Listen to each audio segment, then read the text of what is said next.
and Western Kentucky. Hell to bowl, Kentucky, East Kentucky. Up in Kentucky, they make a whiskey they call a Kentucky Straight.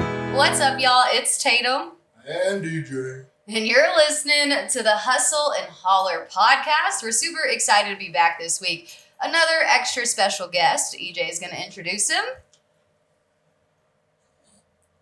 Introduce me. Come on. Who am I? I guess we're friends. I guess we're homies. No, this is my dog, Puzlbox, Clay Ferguson. That's me.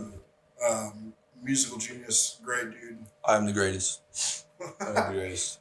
But it's so happy to have you on, man.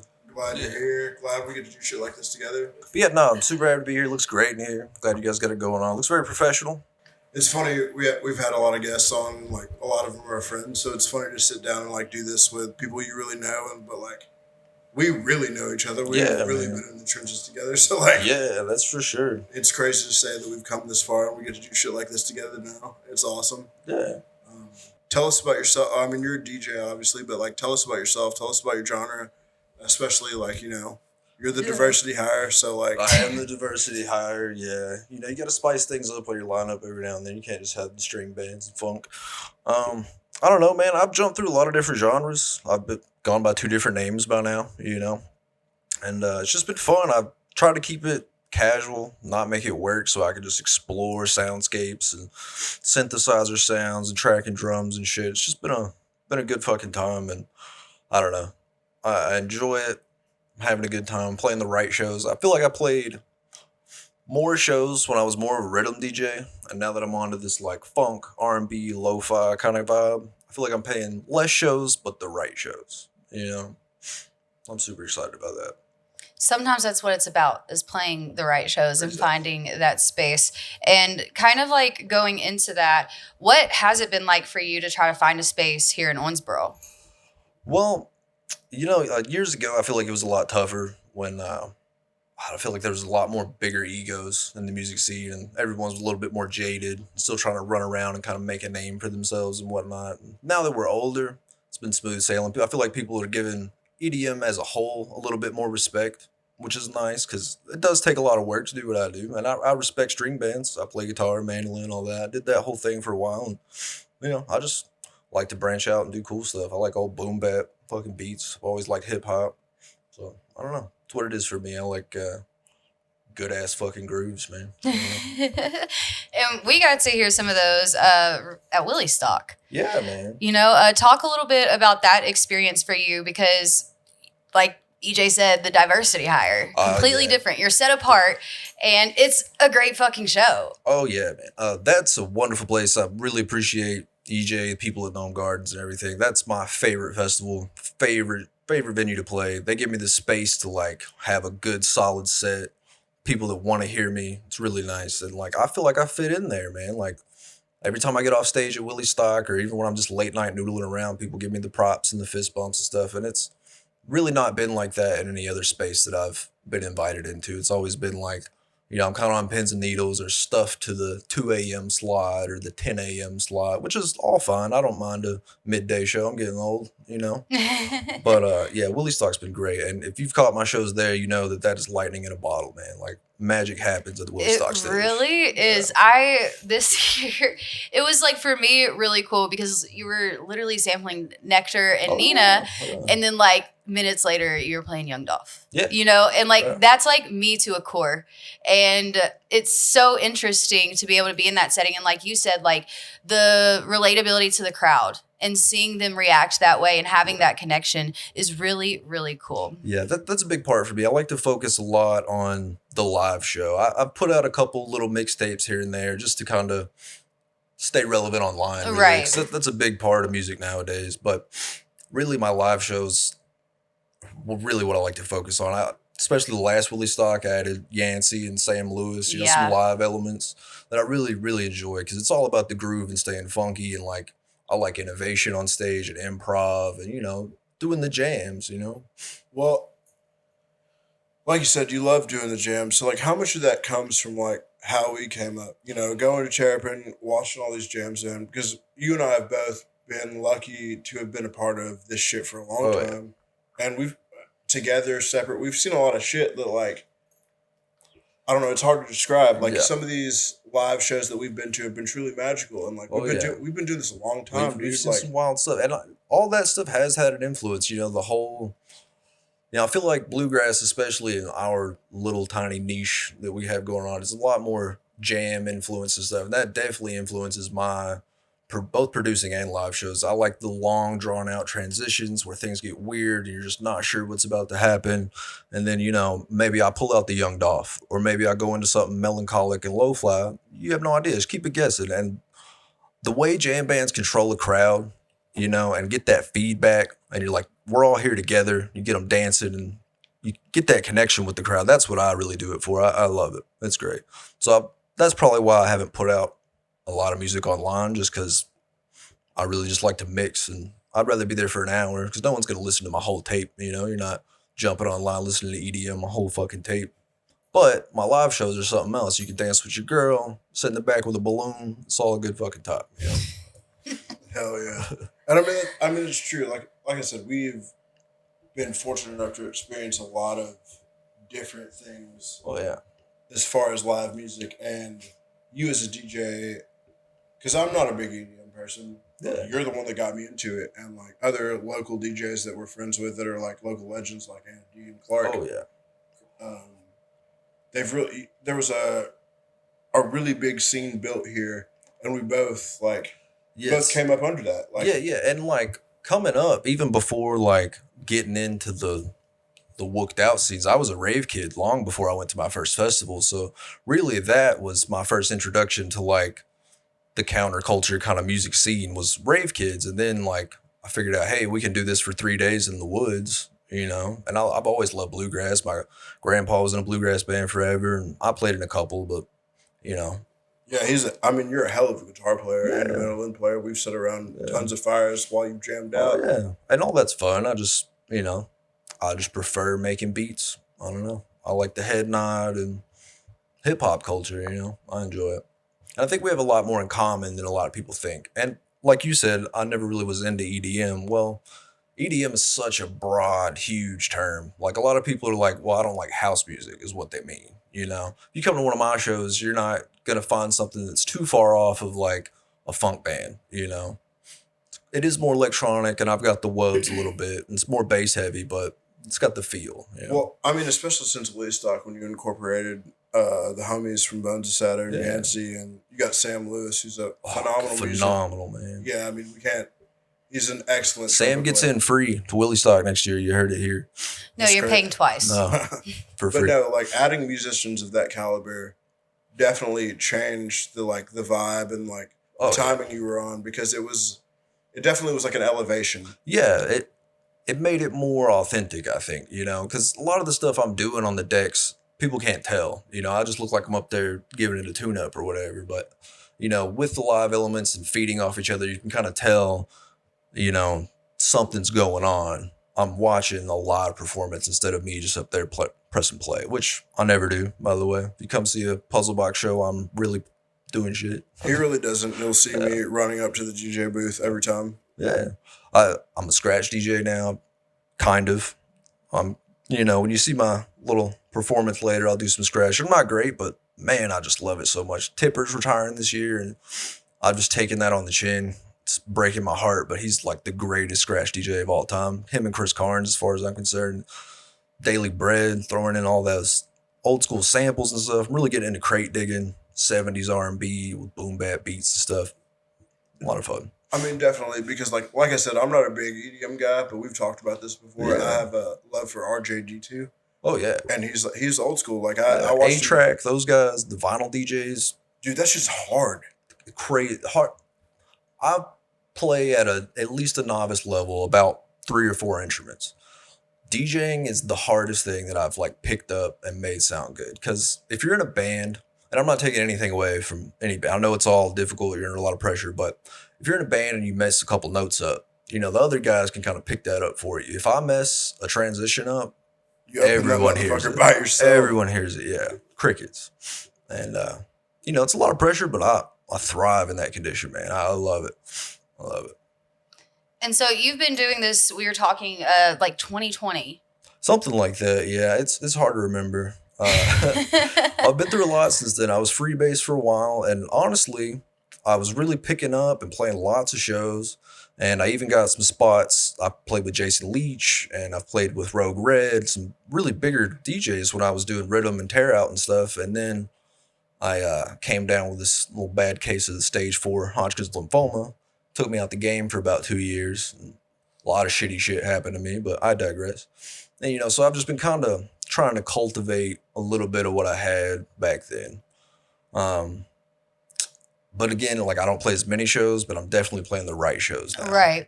And for you, like since you started and you had that break, like coming back into it, do you feel like the scene for the style of music has changed a lot? I'm not sure that it's changed a lot because there's just not a lot of people doing what I'm doing. And there is a lot of DJs in Kentucky, but it seems like we're all doing something wildly different, which is fine. I mean, I love all kinds of music. I mean, like you said, Clark, great house DJ, Lemon Jesus, check him out. Anna D, drum and bass, and literal local legends. Dude, their parties when we were kids. They took me under their wing when I was like first starting out and gave me like opening spots and stuff, and I appreciate those guys so much. Anna D, flawless, man. Like when she plays, it's amazing. I've talked about this on other episodes. Like we've had Josh Orion on, we've had other people on, and like talking about the local influence. But like that's another thing of it. It was like where Josh Orion influenced local musicians. Anna D and Clark influenced local events because like they were doing events that like really throwing shows when Kentucky's never been friendly to especially that kind of EDM. It's like real. You have to be kind of in the scene to even know what it is. It's an acquired taste for sure, And like they were, making profitable shows and like doing big stuff, hiring like headlining national events or national headliners and stuff and doing really great. Forcing the scene really reminds me of when we were kids and the metal scene. Like no one would let us do it, so we just did that shit, man. It's the exact same concept. Respect. And even now, you guys with Willie Stock, it feels like the same thing. Like, well, and I've had conversations with Clark about this. I hope to get him and Anna on the podcast eventually. But like, without those parties he was throwing, like nothing we're doing now would exist. Oh yeah, because he made it possible. Like in our heads, he was like, all of them, even Will. I forget his last name. Sorry, Washington. Will. Maybe someone else. I don't know. Sorry, Will. But they made it possible. Like it wasn't someone had to let us do something. They were like, we're just gonna do it. Yeah, 100%, dude. Because like I said, without them, we wouldn't be here, and they were really doing it on like a level that like we're even striving to hit right now. Because like they're so talented, and they had such a following then that it's like none of this would be possible if we never saw that. Because we were kids under them, and like we were at those parties. We learned how to spin poi there. We learned how to spin fire there. We learned how to make music there. Like it was everything. We learned how to be cool there. Yeah, literally, like it was. Shout out to them for taking a bunch of kids and showing them how to be cool. No, they taught us a lot, and and now we're at the forefront of that. Especially yourself. Like, what is it like being?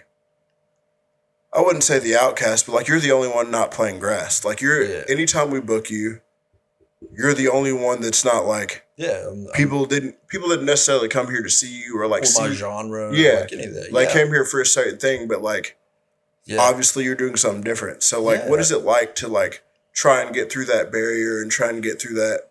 I feel like when I first started, I was almost bitter about it because I had given jam and bluegrass such a chance. Like I went and paid the money, like, bought the tickets to all the local bands and stuff. And then it felt like I wasn't getting that same love back, especially when I was playing rhythm and stuff. And I still love that stuff, but I'm just not angry no more.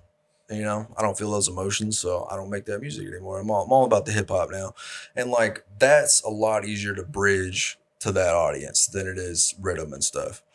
So now I feel like they've been a lot more like open-minded to that because it sounds like stuff they've heard before, Even though I am a DJ and there is wubs and bass and people say they don't like that, but they just haven't heard it the right way, Like EDM's such a wide umbrella. They get these preconceived stuff and then they see me and they're like, whoa, EDM's fucking cool. I'm like, yeah, dude, Puzlbox is the greatest. You know what I'm saying? Well, yeah, I think that definitely comes from you like coming up with us and seeing all this stuff, and we were all the same stuff. So like, you've grown to understand how to appeal to that audience. Oh yeah, and on a much larger scale, I think if you look at those two fan bases as a whole, they've always needed each other. I mean, you look at big mainstream festivals, they have to have jam and EDM, or you're just not going to be able to throw a festival of that size, you know? Like, Lost Lands is basically the only one that gets away with a solely EDM festival because you need the jam kids, and the jam kids need the custy ass EDM kids to come spend that money, you know? We've always needed each other, so I don't really understand the animosity. And also, I just love it both, man. I don't know. I've always liked it both. That's awesome. So like, not to get too personal, but like your struggles personally, like I know you, well, obviously we're great friends. I love you. Yeah, I'm about to be in his wedding, first wedding I'm ever going to be in. But like, you've been through a lot, especially in the past few years. Like, Yeah. what I mean, you got cancer at a very young age, and like, Yeah. as your friend, I've never told you this before, but I was extremely worried. So, like, you know, we talked all the time then, but like everyone was really worried, and you're really going through it, dude. And like, how did you manage to come out on the other side of that with like the same amount of inspiration and creativity to keep going? Because like, I would say I have even more now, to be honest. Because, like, I don't know. When I was going through it, I was the youngest person in the chemo room, you know. There's everyone around me is fucking dying. So, like, you either had to give up, roll over, or, like, get through it. And it was all about my mental. And afterwards, I was like, now I feel like I'm living on borrowed time. So now I'm just making the best of it, doing exactly what I want. I'm not taking anything too seriously, just hanging out, you know. So I really think it put everything in a new perspective that slow down, look at the sunset a little bit more, do what you want to fucking do, not what matters. And I feel like that's paid off because people appreciate authenticity. no, I mean 100%, man. Like I'm not trying to sit here and bullshit, but like that was like a really tough time. Like I'll never forget that because like, you know, you're a bit younger than me, but like we're good friends. So like when someone told me my 24-year-old friend got cancer, I was like, what the fuck? Yeah, like man. it, you know, and it's like on top of all the other personal things you were going through at Yeah. that time, I don't want to mention too much, but like I knew your dad, you lost your father while you fucking had Yeah. cancer, and like you came out on the other side a better man. And like that's that, and you came out like still trying to do that. We're still trying to do this. So like, you know, it has to speak to your resolve and like what you Yeah. really want to make it out of that. And like, what do you think is still keeps you going to inspire you after being through something like that? Like, I can't imagine, you know. Yeah. I just think, I don't know, man. I don't know how to explain it. Like, it really puts everything in a whole different perspective. Like, now, any problem I have, like, even just drama or whatever, it's all small shit. Like, everything is just water under the fucking bridge. I don't care. Like, now, I'll be looking at the clouds and shit like I did when I was a little kid. You know what I'm saying? Like, you just kind of got to keep it fucking moving, man. That's all you can fucking do. I'm not giving up, you know? Because, I mean, like, yeah, a bunch of bad shit happened, but that means, like, a lot of good shit happened, too, you know? I mean, I've seen shit that other people will never get a chance to see. I saw fucking George Clinton on stage with Grizz, you know what I'm saying? I went to summer camp on chemo drugs, you know? Like, Yeah, I told you that was crazy. That was wild. yeah. I was doing acid and chemo drugs. I told people I was Make-A-Wish flipping.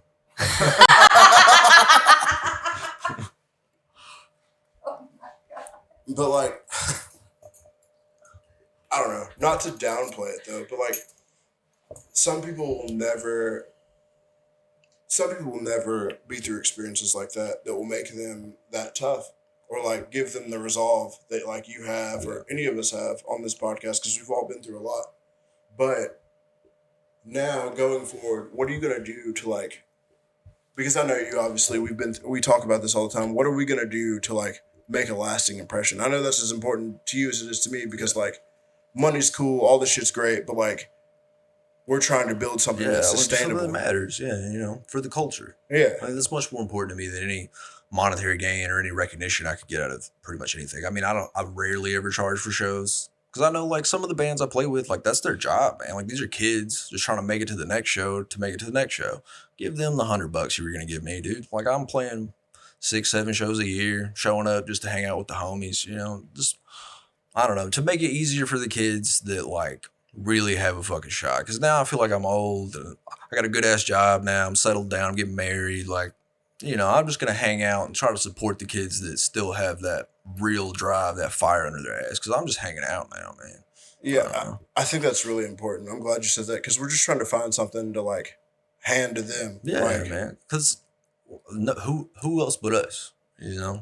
Like no one else knows what it's like to be part of a counterculture in such a small town and community, like even Kentucky as a whole, like trying to make something that's not, the bar bands and the fucking honky tonk bullshit you see in fucking Nashville and stuff. Like if we don't keep it alive, who the fuck's going to? Yeah. Yeah, I mean that's super important. Like I said, we've talked about that hella off cameras. Like we're just trying to build something that we can hand off to the next. The same way Clark and Anna, like we were talking about, they handed it to us. Exactly, like they gave it to us, and we are trying to take care of it. Yeah, I mean that goes back to like Alex Miller and them throwing those metal shows. Man. I swear, just proving that it's possible. Even a couple years ago, they did that, and like that. That's how we all came up. Was huge respect for all those dudes. Yeah, because well, with what we do, we're not making fucking hella money. We're doing this because we love to do it. Like all of us. Like, and I'm trying to just make it a little bit better for the kids to come after, because we went through a lot of stuff and we're in a lot of positions that we should have never been in, and people facilitated environments where a lot of us got hurt, and like I really want to make sure that doesn't happen to the next generation of kids, or at least reduce it as much as I can. I mean, you can't control certain things, but like you said, I don't want to name names or do any of that because that's not what we're here for, but like we lost a lot of people, and we saw a lot of things we should have never seen. Dude, who else do you know that's 30 years old that knows 20, 25 people that have died? I mean, exactly. And like, it's unfortunate, but that was a part of what we were doing. But I don't want to leave that. Right. I just want to make it a little bit better for the kids to come after, That's awesome, dude. That's so important because they should have a safe space to express themselves and like, do what we did, because me as a young man, I had it a lot different than the young women at the time, and I recognized that. And now they're comfortable enough and had enough time to tell me shit that happened. And I'm like, man, like we should have never been in those positions. I'm sure you could relate a lot more than either me or EJ could. Yeah. Definitely, 100%. And like that's one like big thing that EJ and I have talked about is, as we're still considered like the younger scene, it's important for us to, try to keep it in a positive light of the direction we want to go, and implementing the ways to make a difference wherever we are and how we can for the safety of people entering it, and like that's a huge message to send out. And it's awesome that that's the way that you look at it, because not everyone does. No, not at all, man. I feel like there was a lot of bad habit in the old days of like making bands, putting them on this pedestal and like almost like they're like some messiah or something. Yeah. Like they're not even human beings anymore. Like that's all bullshit. We're all just fucking people. And the older I get, the more I'm like, these are just some dicks that I like to hang out with. And if they're not cool, they're not fucking cool, man. And some people really abused that position. And I just want to do anything I can to make that not happen. And I feel like we're in a really good position, especially with the venue that we're hosting Willie's Talk. They're very support that message as well. Shout out to Gnome Gardens. Shout out Lisa. to Dawn we'll and have Lisa, them on eventually. But no, dude, that's like that to me. That's one of the most important things, and like because we've all been through it, all three of us. Like, and like back to going through cancer and stuff, like that really made me realize that it gave me a lot more patience with people, because you only know the worst thing that's ever happened to you. Like that's why kids cry over spilt milk, because that's the literal worst thing that's ever happened to them. So I just try to meet people where they're at, you know what I'm saying? And like, I don't know, if it's a big deal to you, it's a big deal to me now, and like I just want to facilitate it to be easier, and then to not even have, like, I want spilt milk to be the worst thing that ever happened to you. And if I can help that, like, you don't have to see the shit I saw, more power. I mean, that's so important. That's so powerful, because like I said, we've all three of us, like you two could even speak to it more than I could, because like we've lost a lot. We've lost time. We've lost people. We've lost all sorts of shit. Yeah. And like, for the rest of us that are still here, I think the most important thing we can do is try and teach the next people that come behind us that like it is okay to not be okay. Yeah, just to say something, man. And I don't know. I try more and more now to explain to people you don't have to chase the party if you're not up for it. Like you have to take care of yourself. Don't go on tour and you ain't drink water in 4 days. You know what I'm saying? Like, Dude, go kiss your mama on the cheek and sleep in a bed. Brush your teeth, man. I was at the gathering earlier this year and I told some kids that exact same thing because they were like, "Oh, we feel out of place," and I was like, "Dude, leave the function at the function. Yeah, leave the party at the party. Taking this shit home with you." Yeah, everything's fine until you're doing it on Tuesday at 7 a.m. before you go to work. Yeah, you know? dude, Yeah. exactly. Because we've lost so many friends that way. Exactly, man. Yeah. And we've all lost time ourselves that way. Yeah. Like and you can't. You'll never get that back. Yeah, my fiance Matthew, he's not from the scene at all. So like, he's really Shut up, Matthew. Great yeah, dude. he's the best. But he's like just seeing all this. Like he didn't know festivals existed in this capacity, like the local kind of do-it-yourself kind of ways. And so I've been trying to show him just the good parts. Just the hanging out and like enjoying music and being creative together and having a space to just do what you want with like-minded people. When I got introduced, I was getting manipulated. I was, sell this 10-pack for a hat pin. Like, fuck you, old man. Sell your own fucking Dude, drug. And like that's so real. Yeah. Because with everything we do now, a lot of us got taken advantage of. Oh, dude, yeah, absolutely. Like 100%, man. And like we was kids. We didn't know no better. I don't know. My parents tried the hardest, but I was unsupervised. So like that's who was looking out for me. And I want kids in that situation, if they run into me, I'm going to actually look out for them, not try and get them to catch a felony for me. You know what I'm saying? I mean, dude, that's so powerful because that happened to all of us. Yeah, Yeah. dude. Yeah. Like we could be here all day talking about that. Like that happened to all of us. Yeah. We've all been in that position, and I'm glad you said that because it is important, dude. We have a responsibility. We absolutely do. Yeah. To just create a space where people are actually safe. Because for every older person that looked out for me, there was 10 that tried to get you on and do you dirty. Like, yeah, luckily, like, my dad kind of came from a similar scene when he was a kid. So I had the wherewithal and the street smarts to, not be in any too terrible R.I.P. positions. Clay's Pops, a legend. Facts, Puzlbox.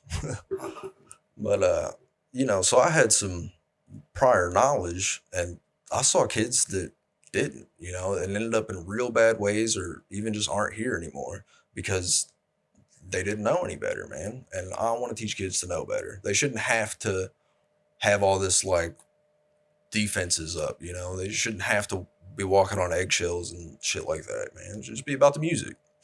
And before we transition, shout out to the real OGs who looked out for us, like a Zinger. Yeah, shout out Zinger. Shout out Zinger. Aunt Lisa. They're both Bill and Sue. Yeah, Bill and Sue. People that really cared. Like hopefully we'll have Lisa on one day. She don't want to do it, but if you watch this, you're gonna be on it.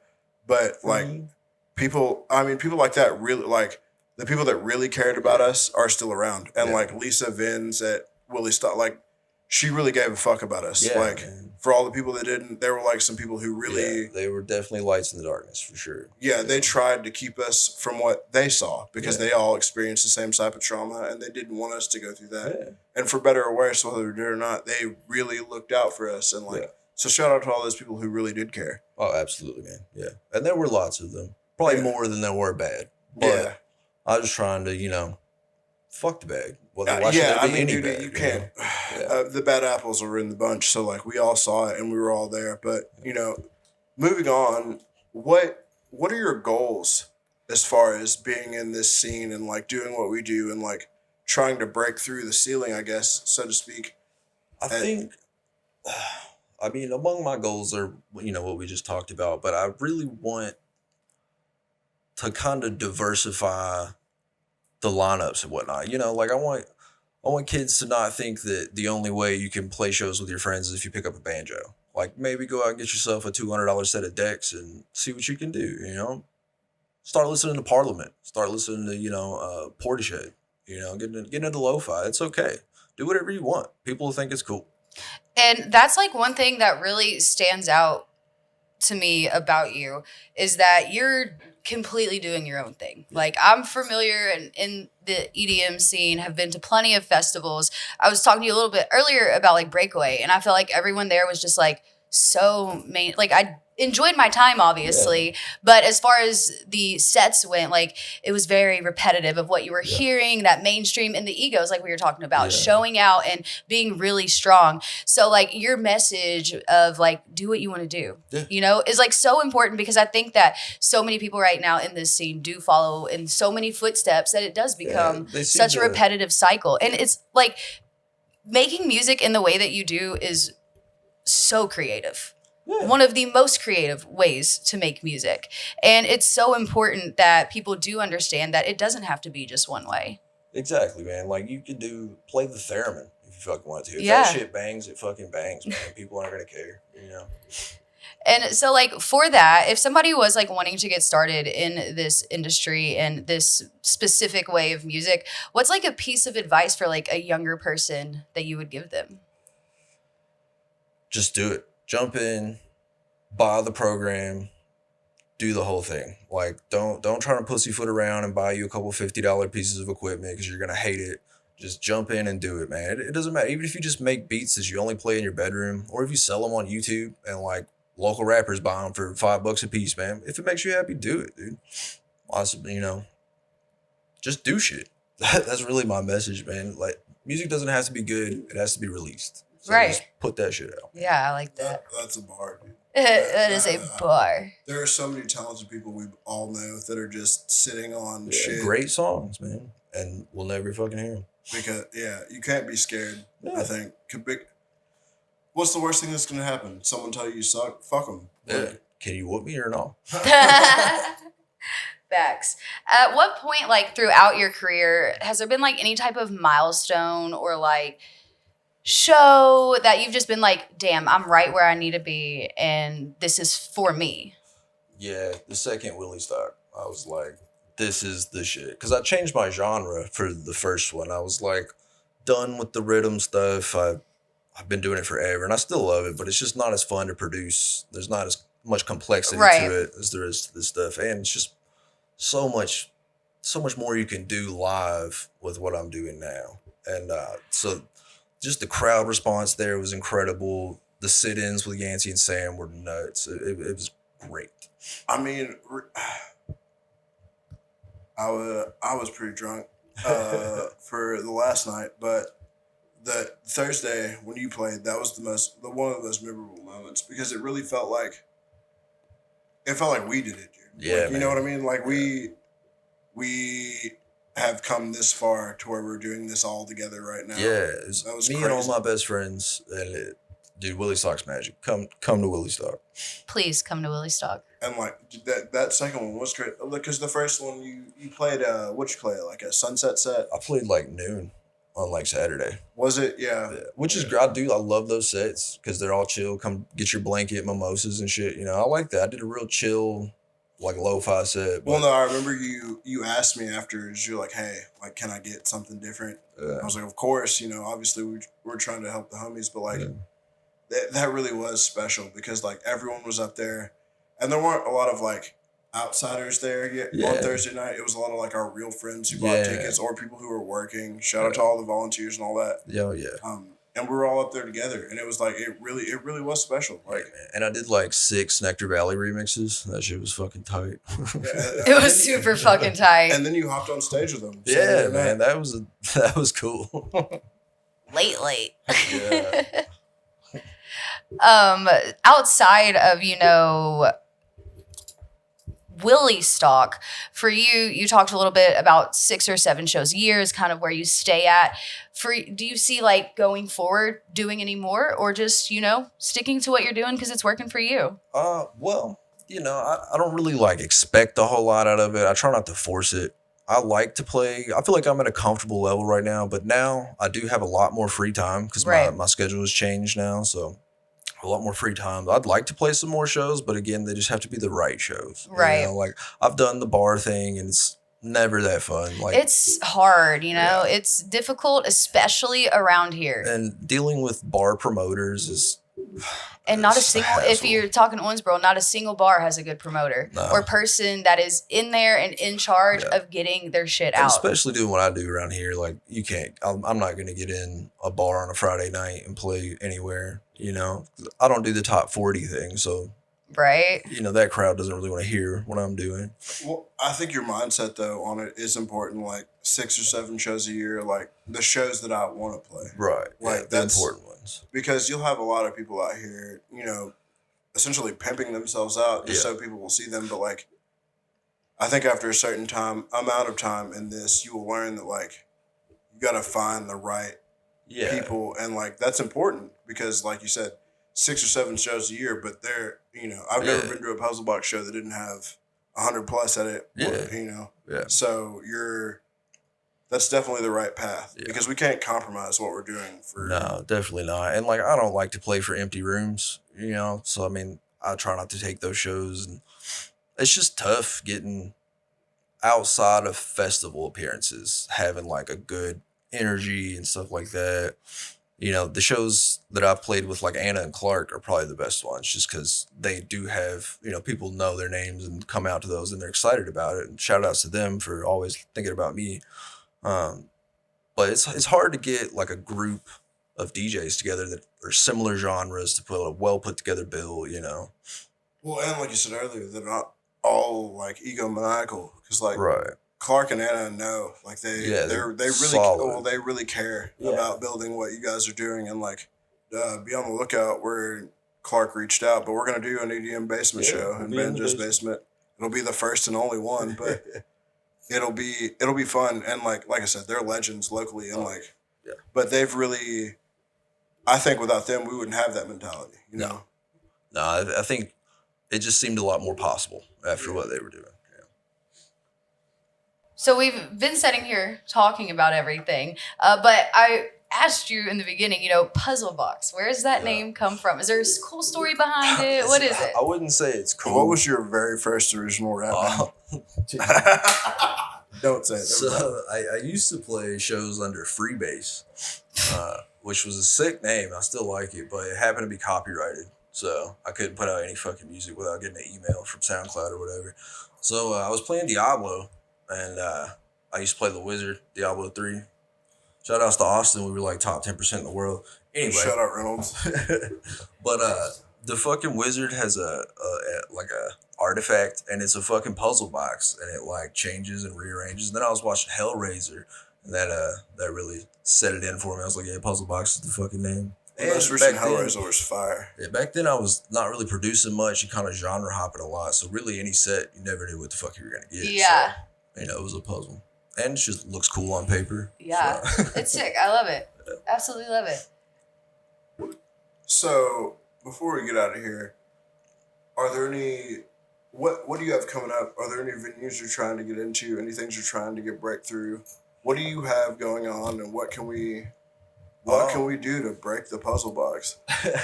I do have a tape that should be out maybe in the fall.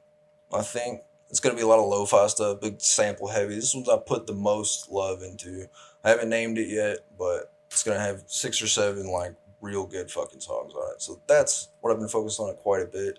I'm hoping to get on this sweet ass River Trash Halloween show that I hope happens. I don't know anything about that. You'll have to ask the guy in charge. Other than that, Clark and Anna will be in the basement at some point. I'm just hanging out, man. I don't know. Maybe I'll do some live streams and shit. I like doing that. Absolutely. And before we go, like I said, I don't want to blow too much smoke up your ass because I have to deal with you every day. But we really appreciate you coming on, and we really appreciate what you're doing. Appreciate you guys having me, man. Your message is important, and like everything you've been through is really important. Like you got to be a bad motherfucker to come out on the other side of all the stuff you've come out of, and he ain't never been this sweet to me.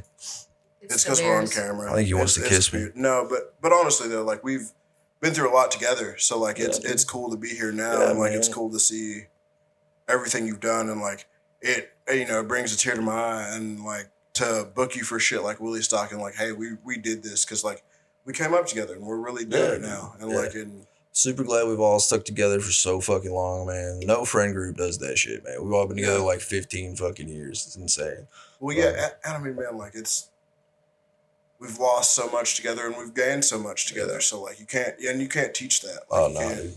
Because like I probably wouldn't be here without you and vice versa. Yeah, but like it's real important and it's real cool to see what you've done, especially being me too. I'm happy to be part of all of it. We're just gonna keep it fucking moving, man. Yeah, I mean we're not gonna stop. You'll have to kill us, but like being the only DJ, like one of the last ones left, it's like it's real cool to see what you've made and what you've done, and like you should be very proud. Thanks, man. I really appreciate that. I'm just out here being the fucking greatest. What can I say? And like just piggybacking off of that, being someone who enjoys what you do, and it's just your style is so unique. You stand out. Like I literally tell EJ all the time, like you slap, like you literally go hard, and that I want you to do so many shit. Like I think you're so good, and I really appreciate that. Even though sometimes Owensboro, like it gets lost, there's not a large scene for that. Yeah. Sometimes, especially amongst a lot of the younger people, I think that it's sick to see that you're still fucking doing it. Yeah, and you are showing like the people younger than you that no matter what obstacles there are, variables, to keep trucking and doing it. And do whatever the fuck you want. Who says you can't? You know? Yeah. Well, yeah, and like I think a lot of that comes from just from being your friend and outside perspective. I think a lot of that comes from like being an actual musician. Like you've been playing guitar the entire time I've known you, and that's been like 10, 15 years. So like the transition it's really cool to see because like you took all the talent and time you dedicated to that and put it into this, and it's really manifested into something dope. Oh yeah, I really appreciate that, man. Thank you guys. Yeah, I've had a great time being Puzlbox and come to my fucking shows, buy my shit, buy stickers and shirts and all that. Willie Stock, he'll be back. Will do. Thank you for joining us, Clay. You can find Clay on Puzlbox on socials. And what about your music? Where can you find? Anywhere you get music, Apple Music, Spotify, YouTube, iHeartRadio. I'm on everything. Spell Puzlbox. Puzlbox. Yes, it's been fun. I love you, dog. I'm so glad. Appreciate you guys having me. No, seriously, guys, check out Puzlbox. We'll keep you updated on all of our socials as well with upcoming shows and stuff going on. River Trash Productions, Willie Stock, Hustle and Holler, and of course, we'll be back next week with another episode. We out. Free Palestine.